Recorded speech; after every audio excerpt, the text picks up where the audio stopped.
Good morning everyone. तो चलिए आगे बढ़ते हैं हम लोग। आपको याद होगा कि लास्ट क्लास में हम लोगों ने नाइट्रोजन के बारे में बातें की थी, ठीक है। वहां पे मैंने आपको नाइट्रोजन को 3 फेज में पढ़ाया था। एक तो इनके फंक्शन क्या होते हैं, उसके बाद मैंने आपको बताया था कि इनके सिम्टम क्या दिखाई पड़ते हैं प्लांट के अंदर, ठीक है। इसके बाद हम लोगों ने बातें की थी कि अगर नाइट्रोजन को हम लोग एक्सेस अप्लाई कर देंगे फील्ड के अंदर तो क्या सिम्टम दिखाई पड़ेगा। दैट मीन्स कि हम लोग नाइट्रोजन को 3 पार्ट में डिवाइड करके पढ़े थे। और लास्ट क्लास अगर आपने देखा होगा तो आपको नाइट्रोजन के बारे में काफ़ी कुछ सीखने को मिला होगा कि किस तरीके से हम ये पहचानेंगे प्लांट को देखकर कि भैया इसमें नाइट्रोजन की कमी है या फिर हमारे फील्ड के अंदर नाइट्रोजन हमने इतनी ज़्यादा अप्लाई कर दी है कि प्लांट उस चीज़ को टॉलरेट ही नहीं कर पा रहा। दैट मीन्स कि नाइट्रोजन की टॉक्सिसिटी हो चुकी है। तो कैसे आइडेंटिफाई करेंगे, इसके हमने कुछ इंपॉर्टेंट सिम्टम बताए थे। तो काफ़ी अच्छा लगा होगा लेक्चर। अगर आपने अटेंड करी होंगी और नहीं करे हैं तो आप डेफिनेटली जाके कीजिए।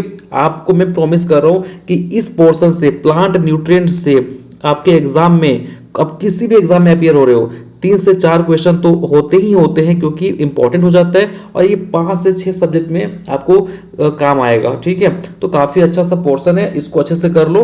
आपके अच्छे मार्क्स आने की जो गारंटी है वो मैं देता हूँ और सिम्टम आपको याद हो जाएंगे फ्रेंड्स, ठीक है। आप किसी आप इंटरव्यू में जाओ, आप किसी वाइवा में जाओगे तो क्वेश्चन यहाँ से बनते हैं, पूछता है लोग, ठीक है। तो आपको पता होना चाहिए, ठीक है। आगे बढ़े। नो, आज के लेक्चर में हम लोग बात करेंगे अपने अगले न्यूट्रिएंट के बारे में जो है फॉस्फोरस, ठीक है। फॉस्फोरस के बारे में डिस्कस करेंगे। तो सबसे पहली बात, आपको पता है कि फॉस्फोरस जो है वो एक मैक्रोन्यूट्रिएंट में आता है, ठीक है। मैंने बताया था ना NPK, ठीक है। तो एक मैक्रोन्यूट्रिएंट है और किसान जो है वो इस फॉस्फोरस की कमी को पूरा करने के लिए फील्ड में क्या अप्लाई करता है मेरे भाई, बताओ क्या अप्लाई करता है। क्या वो यूरिया अप्लाई करता है? ऑफ कोर्स यूरिया बोल रहे हो तो फिर आपकी बेसिक बहुत ही खराब है क्योंकि यूरिया में होता है नाइट्रोजन, ठीक है। बट आपको पता होगा हम अप्लाई करते हैं DAP, ठीक है, डाई अमोनियम फॉस्फेट। और इसमें क्या होता है 18% नाइट्रोजन और 46% होता है फॉस्फोरस, ठीक है। तो हम लोग फॉस्फोरस की कमी को पूर्ति करने के लिए मोस्टली DAP को फील्ड में अप्लाई करते हैं, ठीक है। यहां तक बातें क्लियर हो गई। चलो अब देखो इनमें इनकी फंक्शन क्या होती है भाई। नाइट्रोजन का क्या फंक्शन, सॉरी फॉस्फोरस का क्या फंक्शन होता है प्लांट के अंदर। ये देखो सबसे पहली बात, ये क्या करता है, अर्ली रूट डेवलपमेंट करवाता है। दैट मीन्स अगर आपने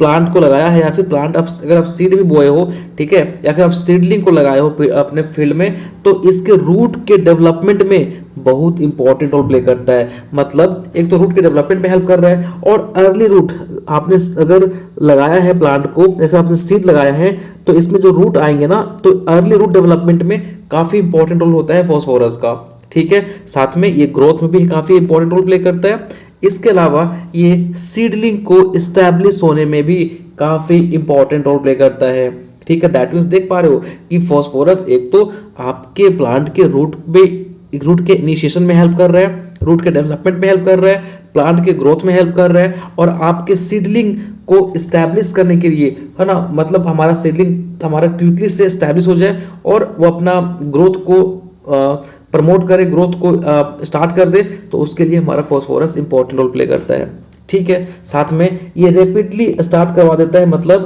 कि बहुत तेज से ग्रोथ करवाता है किसको, प्लांट को। और जाहिर सी बात है प्लांट हमारा अच्छे से ग्रो करेगा तो उसमें काफी अच्छे तरीके से हमारे स्ट्रॉ बनेंगे, ठीक है, और वो काफी अच्छी क्वालिटी के होंगे। इसके अलावा क्या होता है, ये स्टिमुलेट करता है फ्लावरिंग को, ठीक है। फॉस्फोरस जो है वो फ्लावरिंग को बढ़ावा देता है, साथ में ये सीड फॉर्मेशन भी करवाता है, ठीक है। अब और देखिए और क्या बोल रहा है कि ये इंक्रीज करता है फ्रेंड, क्या रेशियो, ग्रेन और स्ट्रो के रेशियो को इंक्रीज कर देता है। अगर आपके फील्ड में फॉस्फोरस की कमी है तो एक तो ग्रेन कम बनेंगे, और ग्रेन तो कम बनेंगे ही, साथ में आपके जो स्ट्रो बनेंगे, मतलब स्ट्रो समझते हो ना। अगर हम बात करें पेडी की, तो पेडी की जब हम हार्वेस्टिंग कर देते हैं और जब उसके जो सीड्स होते हैं उनको आप अलग कर देते हो, ठीक है, तो जो हमारे पास रिमेनिंग मटेरियल बचता है जिसको अपने पशुओं को देते हैं, दैट इज कॉल्ड स्ट्रो, उसको हम स्ट्रो बोलते हैं, ठीक है। तो ये ग्रेन और स्ट्रो के रेशियो को इंक्रीज करने में रोल प्ले करता है। साथ में ये हमारे क्रॉप के क्वालिटी को इम्प्रूव करता है और फूड ग्रेन को भी हमारा इम्प्रूव करता है। ठीक है, साथ में आपको यहाँ देखेंगे तो ये अर्ली मेच्योरिटी लेके आता है।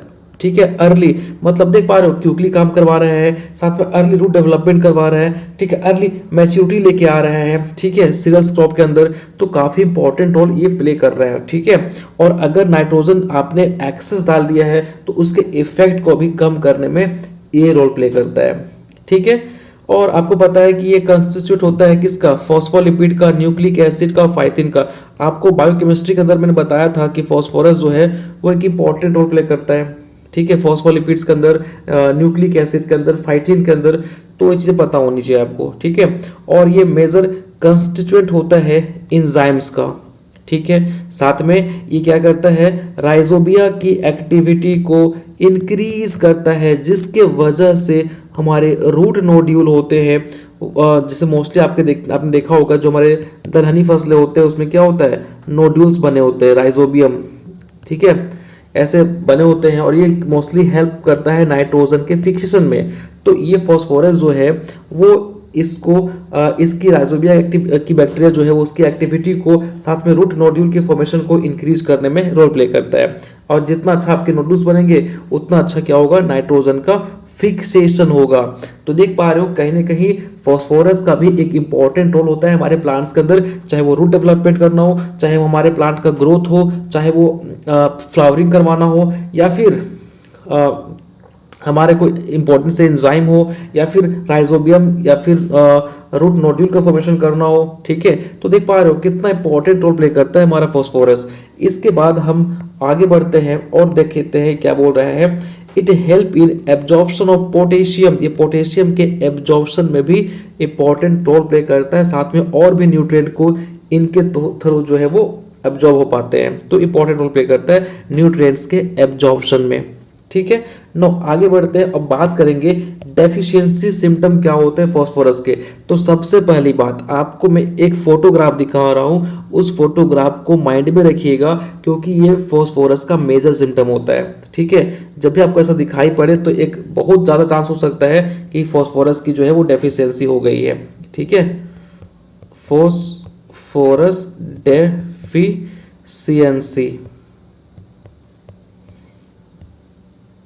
इन प्लांट, ना तो फिर ये हमारा ह्यूमन को भी दिखा देगा। एक्चुअली मेरा गला बैठा हुआ है ना, आपको पता चल रहा होगा आवाज़ से, क्योंकि क्लासेस लेनी होती है इतने सारा ना, और हमारे काम भी होते हैं। अब देखिए यहाँ पे क्या दिखाई पड़ रहा होगा आपको, देखिए आपको ये दिखाई पड़ रहा है कि लीफ जो है हमारा पर्पल कलर का जो है वो हो गया है। मतलब कहीं ना कहीं अगर फॉस्फोरस की डेफिशिएंसी होती है ना तो प्लांट जो है वो पर्पल कलर का होना स्टार्ट हो जाता है। देख पा रहे हो यहाँ पे देखो इमेज का है, इसके अंदर भी देखो है ना, फॉस्फोरस की डेफिशिएंसी हो गई है तो पत्ता देखो कैसा हो गया है। देख पा रहे हो पर्पल कलर का होने लगता है। आइए देखो गुआवा का है, इसमें भी देखो दिखाई पड़ रहा है आपको, है ना, पर्पल कलर का। तो जब भी ऐसा आपको दिखाई पड़े फील्ड के अंदर तो समझ जाना कहीं ना कहीं ये जो है वो फॉस्फोरस की डेफिशिएंसी हो सकती है। ठीक है ना, समझ जाओगे आप। देखो फोटोग्राफ इसलिए दिखाता हूँ ना ताकि चीज़ें आप याद कर लो कि हाँ ये फॉस्फोरस की डेफिशिएंसी, अगर आप फील्ड में जाओगे तो आपको देख के आइडेंटिफाई कर पाओ कि हाँ ये ना नाइट्रोजन की डेफिशिएंसी से हो रहा है, ये फॉस्फोरस की डेफिशिएंसी से हो रहा है। ठीक है, मेरा ये प्रयास होता है। चलो ठीक, कोई दिक्कत, चलो आते हैं स्लाइड पे। 9, एक बार ना आप लोग नजर मार लो फंक्शन पे और देखो किसी पॉइंट में डाउट है कि आपको, देखो किसी में डाउट होगा बताना मेरे को, ठीक है ना। एक बार देख लो फटाफट, 1 मिनट टाइम है आपके पास।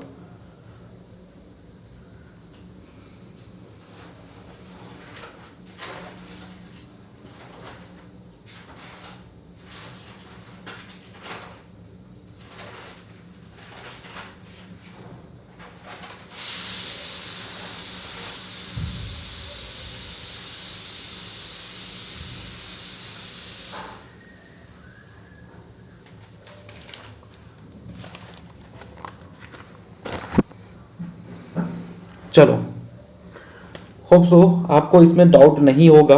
ठीक है, आगे बढ़ते हैं ना।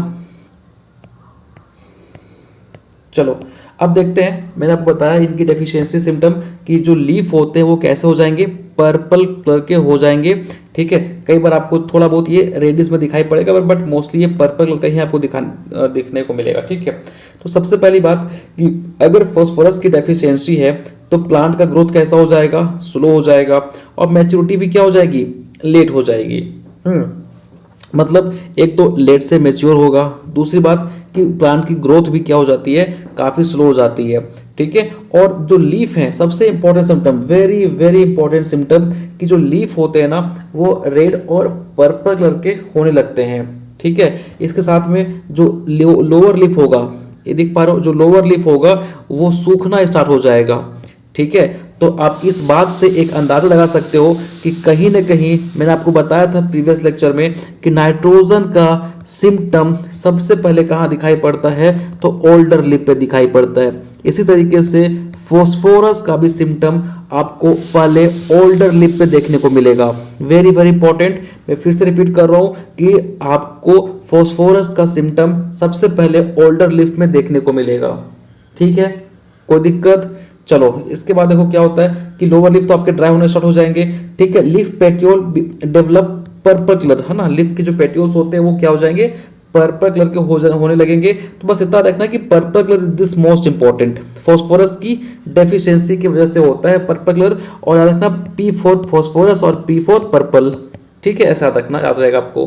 ठीक, इसके अलावा देखो अगर लेग्यूमिनस प्लांट हैं और वो सफ़र कर रहे हैं फॉस्फोरस की डेफिशिएंसी से, या फिर फॉस्फोरस के मतलब कमी हो गई, तो उसमें क्या होता है कि आपके नोड्यूल सही से बनेंगे नहीं, और नोड्यूल सही से नहीं बनेंगे तो जाहिर सी बात है नाइट्रोजन का फिक्सेशन भी नहीं हो पाएगा। ठीक है, तो ये हो जाएगा। अगला कि भाई अब क्योंकि आपके रूट्स भी सही से नहीं बन पाए हैं, आपके कुछ सही से आपका फॉस्फोरस की ही कमी है, तो जाहिर सी बात है ना कि ईल्ड भी कम हो जाएगा, ग्रेन भी कम हो जाएंगे, और सीड को ऑलरेडी डिक्रीज कर जाएगा। साथ में आपके स्ट्रो भी अच्छे क्वालिटी के आपको नहीं देखने को मिलेंगे, प्लांट का ग्रोथ भी सही तरीके से नहीं हो पाएगा। ठीक है, तो ये था हमारा कुछ इंपॉर्टेंट से डेफिशिएंसी सिम्टम। बस इसमें आपको याद है रखना, मैंने आपको स्टार्टिंग बताया था कि कुछ ऐसे एलिमेंट्स हैं जिनमें कॉमन मोस्ट ऑफ द आपके सिम्टम कॉमन रहते हैं, लेकिन सबसे इंपॉर्टेंट या फिर हाईलाइट जिसको बोल सकते हो वो उसका एक मेजर सिम्टम जो है वो रहता है। जैसे यहाँ पे purple colour, this is important, purple colour जो है वो किस में देखने को मिलेगा, तो फॉस्फोरस की डेफिशिएंसी की वजह से। ठीक है, अब इसकी जो टॉक्सिक इफेक्ट होती है, अगर आप फॉस्फोरस को अपने फील्ड में एक्सेस डाल दिए हो तो क्या देखने को मिलेगा, इसको छोड़ो, मैं जो पॉइंट बता रहा हूँ उसको आप नोट डाउन करना। ठीक है, इसको मैं इरेज कर रहा हूँ। अगर आप अपने फील्ड के अंदर डीएपी को एक्सेस अमाउंट में अप्लाई कर देते हो जितना उनका रिक्वायरमेंट है, तो उससे आपको क्या देखने को मिलेगा, सबसे पहली बात कि लीफ टिप बर्न। ठीक है, मान लीजिए लीफ है तो इसके टिप पे आपको ऐसा देखने लगेगा कि लीफ के जो टिप है वो जल गया है। ठीक है, क्योंकि आपने इतना अप्लाई कर दिया कि लीफ की जो टिप पोर्शन होती है वो आपको देखने को लगेगा कि वो बर्न हो गया, जल गया है। ठीक है, इसके अलावा ये प्लांट है, आपको पता है ना कि ये हमारे नोड होते हैं, ये हमारे इंटर नोड होते हैं। दिस इज नोड और this is a inter node. तो अब क्योंकि फॉस्फोरस की आपने एक्सेस अमाउंट में अप्लाई करी है तो ये इंटर नोड का जो स्पेस है वो भी कम हो जाएगा। ठीक है, इंटर नोडल स्पेस भी क्या होता है, कम हो जाता है, याद रखना, और इसे आप नोटिस करना फील्ड के अंदर देख के।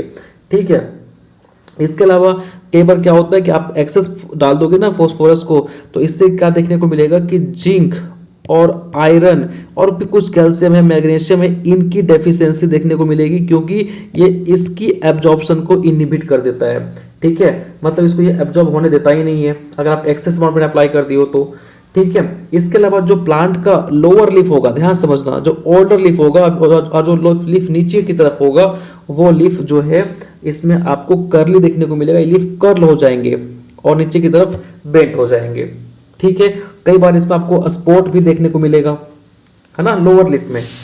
और इसमें होता क्या है कि आप एक्सेस डाल दोगे तो जो आपको रूट है वो आपको डेथ करते हुए दिखाई पड़ेगा, मतलब आपको रूट डायबैक देखने को मिलेगा। ठीक है। ये कब होता है, जब आप एक्सेस अमाउंट में फॉस्फोरस को डाल दिया हो फील्ड के अंदर। तो ये था फ्रेंड हमारा मेजर आज का जो टॉपिक, जिसमें हम लोगों ने फॉस्फोरस के बारे में डिस्कस किया कि फॉस्फोरस के क्या सिम्टम होते हैं, क्या उनके फंक्शंस होते हैं, और क्या उनके टॉक्सिक इफेक्ट होते हैं। ठीक है, यहाँ तक एक बार नज़र मार लो, कोई दिक्कत किसी पॉइंट में? ठीक है, वैसे मैं चीज़ों को बहुत ही तोड़ तोड़ के समझाया हूँ, तो आपको दिक्कत तो नहीं आनी चाहिए। और हाँ, मैं बोल दे रहा हूँ कि पीडीएफ को मैं अपने टेलीग्राम ग्रुप पे डाल दूंगा, वहाँ से आप जाके डाउनलोड कर लेना। ठीक है, लिंक डिस्क्रिप्शन में गिवन, अगर आपने हमारे टेलीग्राम ग्रुप को ज्वाइन नहीं करा है तो। ठीक है, कोई दिक्कत? चलो फिर मिलते हैं नेक्स्ट लेक्चर में। Thank you so much.